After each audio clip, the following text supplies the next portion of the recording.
একবার প্রত্যেককে স্বাগত জানাই পাবলিক নয়ার পর্দায়। এই মুহূর্তের বিশেষ খবর, আসন্ন দুর্গাপূজা উপলক্ষে বিশালগড় রাউতখোলা যুব সংস্থা ক্লাব সোমবার এক সাংবাদিক সম্মেলন আয়োজন করে। এই সাংবাদিক সম্মেলনে ক্লাবের এক কার্যকর্তা জানান, অন্ধ্রপ্রদেশের তিরুপতি বালাজির আদলে তৈরি হবে পুজো মণ্ডপ। প্রতিমা শিল্পী রয়েছে কলকাতার।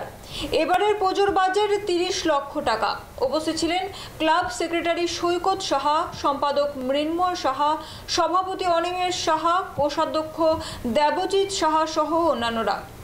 গত বছর মিশরের পিরামিড করে রাজ্যবাসীর নজর কেড়েছিলেন রাউতখোলা যুব সংস্থা। এবার অন্ধ্রপ্রদেশের তিরুপতি বালাজির আদলে তৈরি হবে পুজো মণ্ডপ। শুনব রাউতখোলা যুব সংস্থার কার্যকর্তার বক্তব্য। হিন্দুদের মাধ্যমে সমগ্র রাজ্যবাসীকে রাউতখোলা যুব সংস্থার পক্ষ থেকে আমরা জানাই শারদীয়ার অগ্রিম শুভেচ্ছা ও ভালোবাসা। যেটা আমাদের ক্লাব সম্পাদক শ্রী সৈকত সাহা বললেন যে আমরা আমাদের ভারতের সনাতন ধর্মের অন্যতম একটি মন্দির তিরুপতি বালাজি, যেটাকে আমরা জানি যে সেটা অন্ধ্রপ্রদেশের তিরুপতিতে অবস্থিত রয়েছে। এই বছর আমরা তিরুপতি বালাজির অনুকরণে আমাদের পূজা মণ্ডপ তৈরি করব। পূজা মণ্ডপ তৈরি করবেন নবদ্বীপের বিশিষ্ট শিল্পী শ্রী সুজিত বিশ্বাস। তার সাথে আমাদের আলোকসজ্জা থাকবে এবং সমগ্র আলোকসজ্জাটাই করবে নবদ্বীপের যারা ডেকোরেটর। এবং আমাদের যে প্যান্ডেল থাকবে, প্যান্ডেলের হাইট হচ্ছে আমাদের মোটামুটি 60 ফুট লম্বা থাকবে। সাথে বিষ্ণুর যে 10 অবতার, ভগবান বিষ্ণুর যে 10 অবতার থাকবে, সেই 10 অবতারকে আমরা প্যান্ডেলের ভিতরে আমরা ফুটিয়ে তোলার চেষ্টা রাখবো।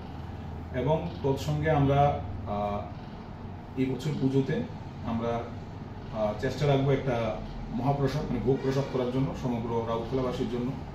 এবং আমাদের পুজোর আমরা উদ্বোধন চেষ্টা রাখবো যে আমরা পঞ্চমীর দিন আমরা পুজোর উদ্বোধন করব।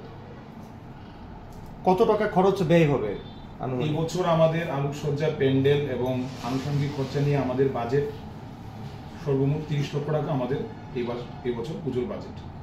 প্যান্ডেলটা যে নির্মাণ করা হবে, এটা কোনো বিশেষত্ব থাকবে কিছু? নির্মাণ সামগ্রী? হ্যাঁ, নির্মাণ সামগ্রী যেটা তিরুপতি বালাজি মন্দিরের অনুকরণে হবে। তিরুপতি বালাজিতে যে মেইন মন্দিরটা আছে, ওই মন্দিরের আদলে আমাদের এই বছর প্যান্ডেল নির্মাণ হবে।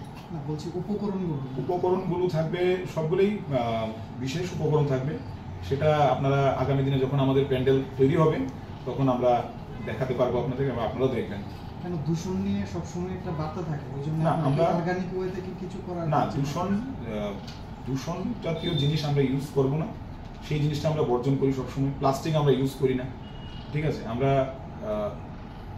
সমগ্র জিনিসটা হবে থার্মোকল, কাপড় এবং কাঠ জাতীয় জিনিস দিয়ে। দূষণ বর্জিত জিনিসই আমাদের প্যান্ডেলে ব্যবহৃত হয়। পুজো উপলক্ষে কোনো সোশ্যাল ওয়ার্ক প্ল্যান আছে?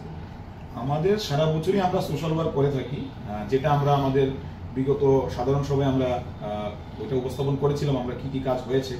পুজো উপলক্ষে বিশেষ কোনো সোশ্যাল ওয়ার্ক থাকবে না। আমাদের চেষ্টা থাকবে যে কিছু বৃদ্ধ এবং যারা দুস্থ পরিবারদের মাধ্যমে কিছু কাপড় আমরা তুলে ধরার চেষ্টা রাখবো।